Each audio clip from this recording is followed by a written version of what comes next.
Pour effectuer un dépassement, il y a 3 étapes. Il y a avant, pendant et après le dépassement.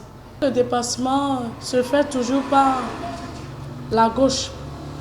D'accord? Vous pouvez dépasser par la droite si celui qui est devant vous manifeste l'intention de tourner à gauche. Ces règles basiques du dépassement, censées être connues et maîtrisées de tous les détenteurs du permis de conduire, sont violées au quotidien sur nos routes. Une pratique dangereuse. Elle expose aussi bien son auteur que les autres usagers de la route. Lorsque, par exemple, un véhicule arrive en face et que vous prenez le risque d'entreprendre le dépassement, vous vous exposez. Lorsque le véhicule est en train de vous dépasser et que vous entreprenez le dépassement, vous vous exposez. Lorsque vous êtes dans un virage et que vous entreprenez le dépassement, là, vous ne voyez pas celui qui peut arriver en face de vous. Et là, il arrive subitement, vous vous retrouvez nez à nez et puis la collision est inévitable et là, c'est dangereux. En République du Bénin, comme sous d'autres cieux, un mauvais dépassement est une infraction. La sanction peut être immédiate.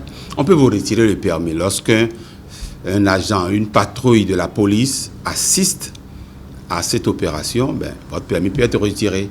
Le permis peut être retiré pendant une période et vous êtes restitué, tout comme le permis peut être gardé. On peut même annuler votre permis. En marche normale, l'on a dit de circuler à droite. Et ce qu'on observe au Bénin, les gens laissent la droite complètement pour rouler à gauche permanemment. Et c'est une infraction, mes frères. Il faut que les autorités prennent en compte ce que la réglementation a prévu pour faire respecter le code de la route aux usagers de la route. Malgré ces dispositions, certains conducteurs décident délibérément de violer le code de la route. Il n'est pas question que quand on a sa possession, un moyen de déplacement, qu'on se met sur la voie et on ne commence pas à conduire. Ça ne marche pas. Pour prévenir et décourager le phénomène, des actions de sensibilisation sont faites aussi bien au niveau des auto-écoles que sur le terrain.